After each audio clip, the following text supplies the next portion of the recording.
Libra, everyone is noticing this about you. Libra, someone looked at you differently this week. You noticed, but pretended you hadn't. A casual comment, almost unintentional. You look different, said in that way that sounds like the person saw something they couldn't even name themselves. And you smiled, of course, because smiling is what you always do when you don't know what to do with what you feel inside. But one question kept swirling quietly in the back of my mind. What exactly are people seeing in you? The obvious answer would be vanity. Perhaps it's the different hairstyle, the new clothes, a lighter energy in the way you walk. But you know somewhere you prefer not to visit often, that it's not that, because you, Libra, have spent your whole life being observed by others without realizing that you were also being observed by yourself, silently, in the hours when no one was watching. There's something you've been doing since early on, almost without realizing it. You absorb the emotional atmosphere of a place before you understand why that place made you tense. You sense the disagreement between two people before they realize they're disagreeing. You adjust your tone of voice, your posture, your silence, so that everything around you seems balanced again. You do this automatically, like someone breathing without thinking about the air they take in. For years, this was called charm. Exemplary manners, a gentle and rare way of being in the world. No one ever asked you what the price of it was. But lately, something has changed. At certain times, this automatic adjustment simply doesn't happen anymore. You enter a tense room, and for the first time, you don't feel that impulse to ease the tension so that everyone feels comfortable. Someone disagrees with you, and instead of the usual discomfort, there's a strange stillness, almost like an empty space where before there was an automatic, trained, invisible reflex. That's exactly what people are noticing. It's not new clothes, it's not different lighting on their skin, it's the absence of something they've always unknowingly used as a reference. Their constant adjustment to the surroundings. They notice the mirror's absence before they understand what they see in the place where it used to be. Because you, Libra, were never made of indecision. As so many repeat without understanding anything. You are made of such a fine-tuned calibration instinct that it has become invisible even to yourself. An instinct with a function, to keep everything in balance around you. But nobody has told you what happens when this mechanism, used so often to take care of others, silently begins to turn inward, asking for attention for the first time. There's a question you've never asked aloud because it seems too ungrateful for someone so known for their kindness. What if keeping everyone in balance all this time has cost you precisely that? Imagine an old-fashioned two-pan metal scale. It only shows a correct number when there is real weight on both sides. If one pan is always full and the other always empty, the pointer never reaches the center.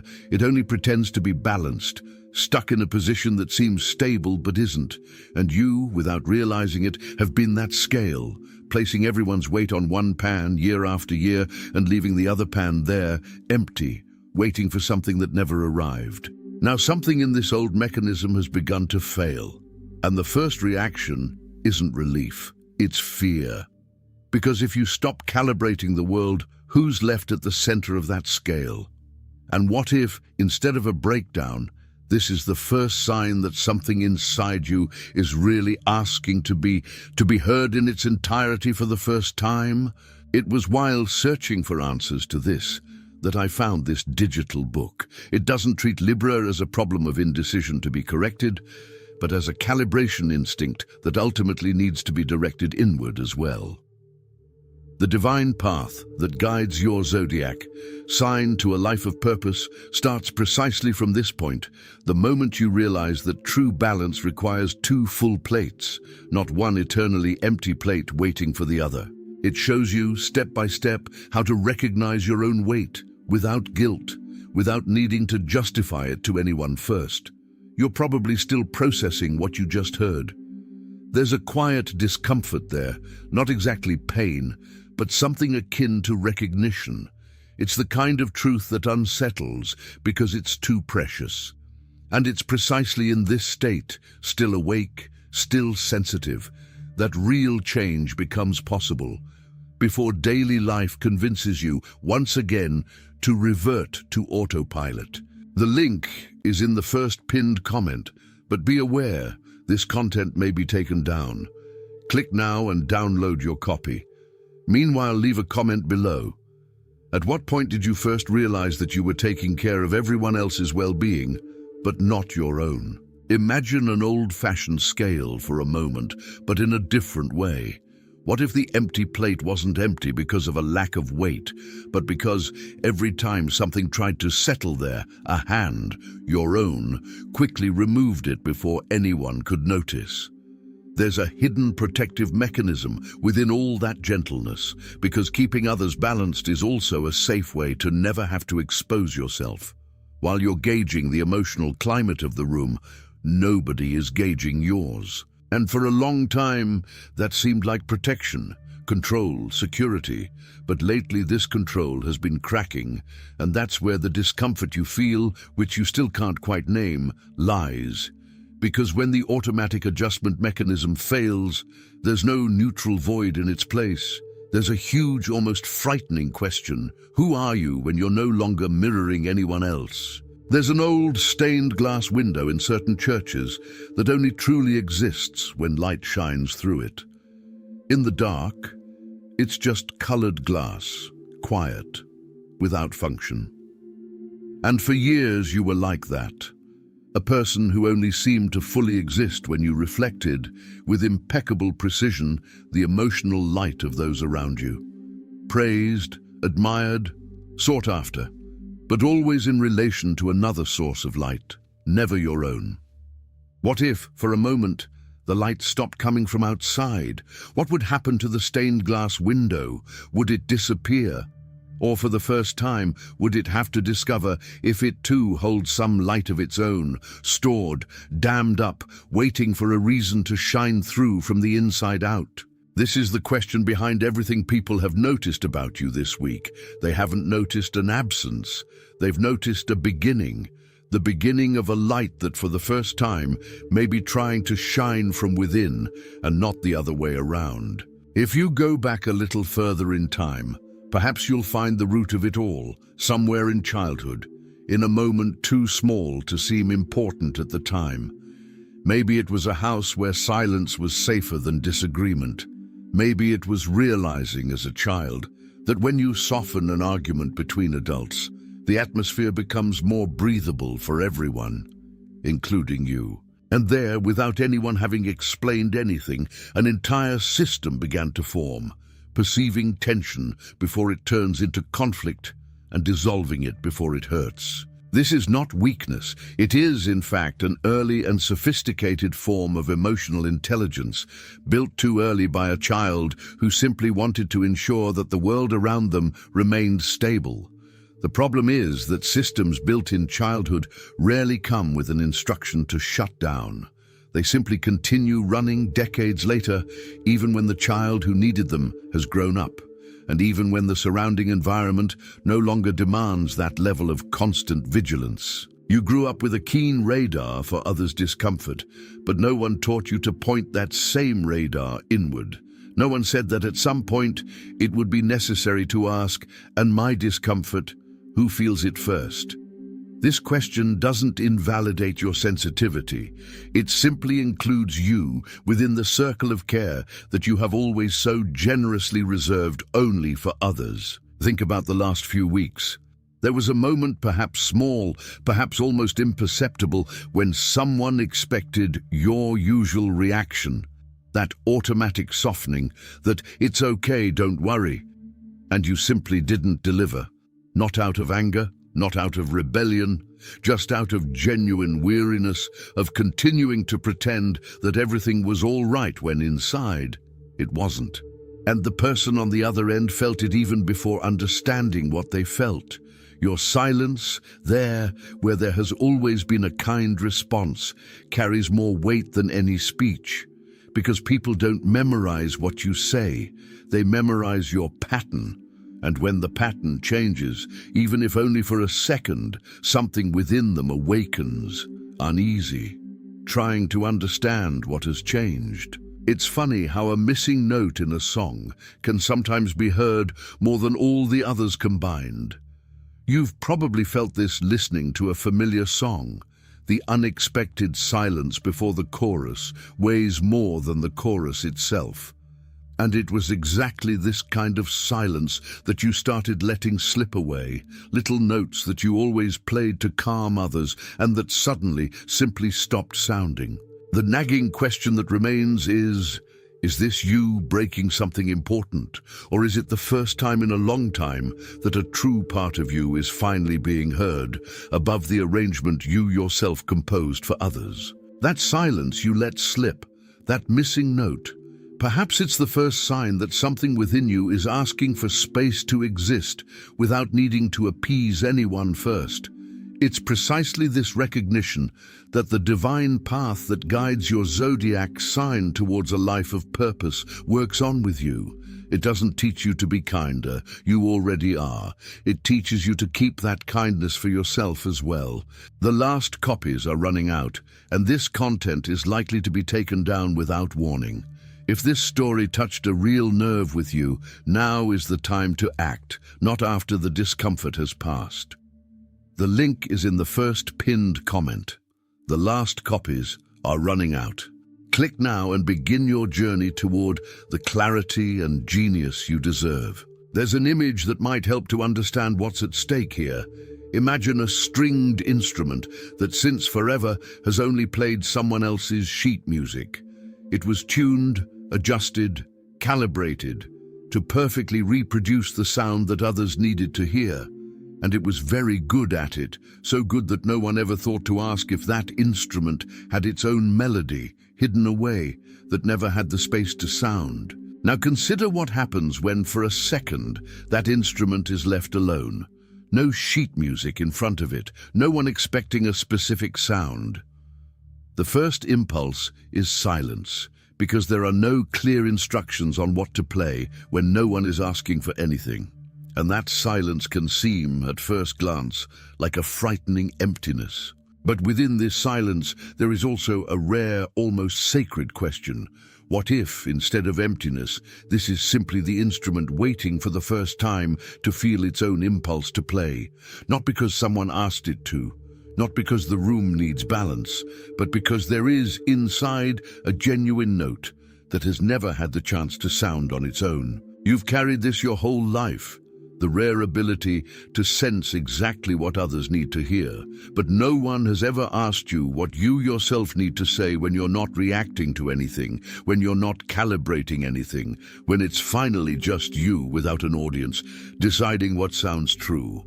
That instrument that has never played on its own, that note that awaits permission to exist, it is precisely that turning point that the divine path that guides your zodiac sign towards a life of purpose helps you navigate. It doesn't teach a new melody because it already exists within you. It provides the structure to recognize your own sound before the habit of playing for others stifles it again. This material won't be available online for long, and the last units are selling out fast. If the idea of a silenced instrument resonated deeply with you, this discomfort is a sign, not a coincidence. The link is in the first pinned comment. The last copies are running out. Click now and begin your journey toward the clarity and genius you deserve. There's a huge difference, one that almost no one has taught you to see, between harmony and balance. Harmony, as you've learned to practice it, is making the environment seem stable, even when only one side is carrying weight. It's the calm surface of the water, while underneath there's a current that no one else feels, because only you are holding it in place. True balance is something else entirely. It's a scale with both plates truly occupied, your weight and the other person's weight, there simultaneously, without one needing to disappear for the other to feel comfortable. And this means something that might still be a little frightening. Sometimes, putting your weight back on the plate will create discomfort in someone who's used to seeing you always light, always available, always ready to compromise. This discomfort experienced by others is not proof that you made a mistake. It's just the sound any old system makes when it's rearranged after years of being stuck in the same position. A rusty door creaks before opening smoothly. This doesn't mean the door is broken. It means it's finally being used as it should have been used all along. And perhaps that's what people noticed about you this week. Not an absence, not a sudden coldness, but the soft, almost imperceptible sound of an old door beginning to move in the right direction after being stuck for a long time. The sound of someone who is slowly ceasing to be just a mirror and finally beginning to be a source as well. That sound of an old door creaking, that discomfort of putting your own weight back on the scales, is precisely what the divine path that guides your zodiac sign towards a life of purpose exists to accompany. It doesn't promise to eliminate the creaking. It promises to show you that it's a sign of real movement, not a breakdown, and gives you the map to navigate this phase without retreating at the first sign of discomfort. This edition is almost out of stock, and there are no plans to restock it after it goes offline. If any part of you has ever recognized the burden you've always carried for others, now is the time to reclaim yours. The link is in the first pinned comment. The last copies are running out. Click now and begin your journey toward the clarity and genius you deserve. And that's why being noticed now means something completely different than it did before. For years, being noticed was synonymous with being approved. Someone noticed your kindness, your tact, your ability to make everything easier. It was a kind of safe visibility because it depended entirely on you continuing to deliver that same predictable standard. What's happening now is another kind of visibility, more uncomfortable and, at the same time, more real. People are noticing the moments when you don't deliver the usual standard. They're noticing the pauses, the silences, the times when you let tension linger for a few more seconds before rushing to resolve it. And this is, strangely, the first sign of someone beginning to exist fully, not just for the function they performed within the balance of others. It's not about ceasing to be kind, generous, or perceptive. That was never the problem. It's about allowing that same sensitivity to also engage with what's happening within you, and not just with what's happening around you. It's about letting that calibrating instinct, so subtle, so rare, finally return some attention to the one who has always operated it. And perhaps it's worth noting exactly who sustains this change without distancing themselves. Some people will miss the familiar mirror and distance themselves, bothered by a version of you that no longer absorbs all the tension for them. Others, the ones who truly matter, will draw even closer, curious about this more complete presence that is gradually appearing in their place. And this difference, in itself, is already a silent answer about which relationships have always depended on your automatic adjustment, and which ones have always truly wanted to find you. In the end, perhaps the simplest and quietest truth about what happened this week is this: people didn't notice a change in you. They noticed a return, the return of someone who has always existed whole, but who has spent years lending their own light to illuminate others first. Libra never needed to learn to truly see. You already know how to do that better than almost everyone around you. What was missing was simply turning that same fine attention, that same almost artisanal care inward, without guilt, without asking permission, without waiting for someone to authorize it first. A scale doesn't lose its beauty when both plates are full. It simply begins, for the first time, to show the truth. And a stained glass window doesn't lose its brilliance when it discovers its own light. It simply finally understands that it always had two possible sources, not just one. Perhaps that's what people are sensing in you right now, even without knowing how to name it. Not an absence, but a more complete, more solid presence, less willing to dissolve out of politeness. Someone who still knows how to balance the world around them, but who has finally learned that their own weight also deserves a place on that plate. And that this, far from being an imbalance, is the only form of balance that has ever been true.